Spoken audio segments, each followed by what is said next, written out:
എല്ലാവർക്കും ജെറാനസ് കിച്ചണിലേക്ക് ഒരിക്കൽ കൂടി സ്വാഗതം. ഇന്ന് നമുക്ക് പച്ച തേങ്ങ അരച്ച് വെക്കുന്ന ഒരു മീൻകറിയാണ് ഇന്നത്തെ റെസിപ്പി. ഇത് വളരെ ടേസ്റ്റി ആയിട്ടുള്ളൊരു മീൻകറിയാണ്, എന്നാൽ വളരെ സിമ്പിളുമാണ്. ഒരുപാട് സമയമൊന്നും വേണ്ട ഇതുണ്ടാക്കാം. ഏകദേശം ഒരു 20 മിനിറ്റിനകം തന്നെ നമുക്കിത് റെഡിയാക്കി എടുക്കാം. ഇതിനകത്ത് നമുക്ക് നെത്തോലി, അയല, ആവോലി ഇതൊക്കെ ഉപയോഗിച്ചിട്ട് ചെയ്യാം. ഞാനിവിടെ നെമ്മീനാണ് എടുത്തിരിക്കുന്നത്. അപ്പോൾ ഈ പറഞ്ഞ മീനുകളൊക്കെ പച്ച തേങ്ങ അരച്ച് വെക്കുമ്പോൾ വളരെ ടേസ്റ്റി ആയിട്ട് കിട്ടും. മറ്റുള്ള മീനുകളും ടേസ്റ്റിയാണ്, പക്ഷേ ഈ കോമ്പിനേഷനാണ്, ഈ അയല, മത്തി, ആവോലി ഇതിനൊക്കെയാണ് പച്ച തേങ്ങ അരച്ച് വെച്ചാൽ നല്ല ടേസ്റ്റ് കിട്ടുന്നത്. അപ്പോൾ നമുക്ക് നോക്കാം എങ്ങനെയാണ് കറി ഉണ്ടാക്കുന്നതെന്ന്.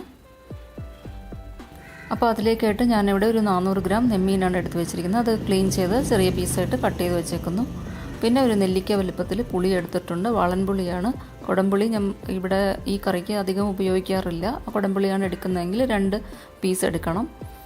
പിന്നെ വേണ്ടത് തേങ്ങ അരയ്ക്കാനുള്ള സാധനമാണ്. തേങ്ങ ഞാനിവിടെ 1.5 കപ്പ് തേങ്ങ എടുത്തിട്ടുണ്ട്. അതിൽ കൂടെ ഒരു 3 ടീസ്പൂൺ മുളക് പൊടി, അതിനകത്ത് 1 ടീസ്പൂൺ കാശ്മീരി ചില്ലി പൗഡറും 2 ടീസ്പൂൺ സാധാരണ ചില്ലി പൗഡറും ചേർത്തിട്ടുണ്ട്.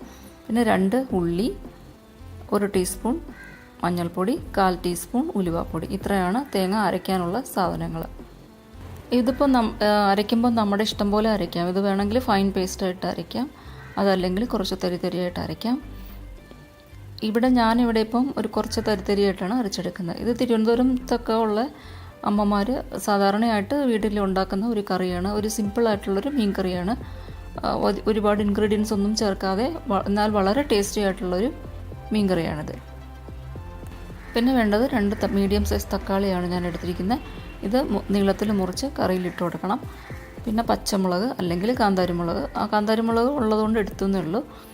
പിന്നെ കറിവേപ്പില, ഉപ്പ്, വെളിച്ചെണ്ണ തന്നെ ഉപയോഗിക്കണം.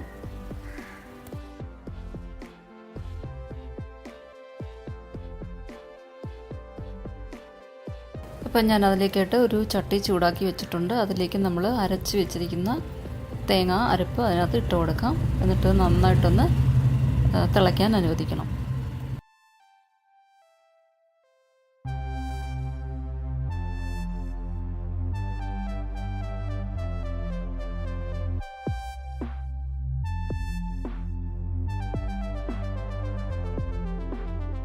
അപ്പോൾ ഇത് നന്നായിട്ട് തിളച്ചിട്ടുണ്ട്. ഇനി നമുക്ക് മീനെടുത്ത് അതിനകത്ത് ഇട്ട് കൊടുക്കാം. അതിൻ്റെ കൂടെ തന്നെ ഉപ്പ്, പുളി, അരിഞ്ഞു വെച്ചിരിക്കുന്ന തക്കാളി, പച്ചമുളക് ഇതൊക്കെ ഇട്ട് കൊടുക്കാം.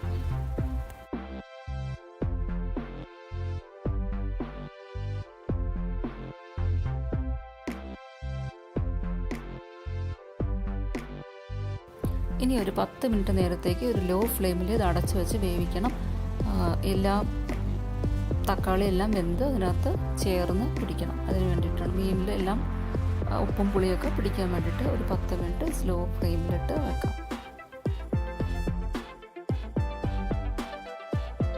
ഇപ്പോൾ ഇത് വെന്ത് തുടങ്ങിയിട്ടുണ്ട്. ഇപ്പോൾ നമുക്ക് വേണമെങ്കിൽ ഉപ്പ്, പുളി ഇതൊക്കെ ഒന്ന് ചെക്ക് ചെയ്ത് നോക്കാം. ആവശ്യത്തിന് ഉണ്ടോയെന്ന്, കുറവാണെങ്കിൽ അല്പം കൂടി ചേർത്ത് കൊടുക്കാം. അത് കഴിഞ്ഞ് വീണ്ടും ഒരു 5 മിനിറ്റ് ഒരു ലോ ഫ്ലെയിമിൽ തന്നെ വെച്ച് ഒന്നും കൂടി ഒന്ന് വേവിച്ചെടുക്കണം.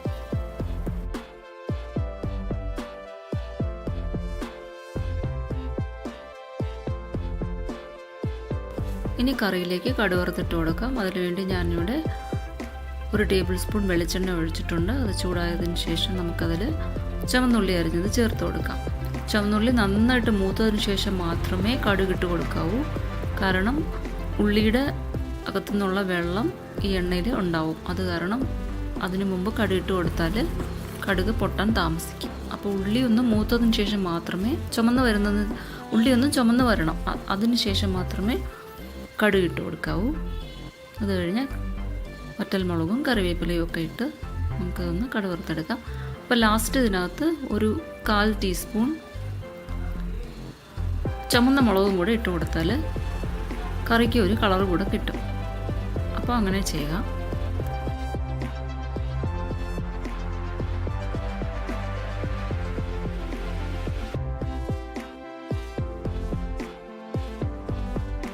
ഇനി നമുക്ക് ഇത് കറിയിലേക്ക് ചേർത്ത് കൊടുക്കാം. എന്നിട്ട് ഒരു 2 മിനിറ്റ് അടച്ചു വെക്കാം. അത് കഴിഞ്ഞതിന് ശേഷം നമുക്കിത് സെർവ് ചെയ്യാം.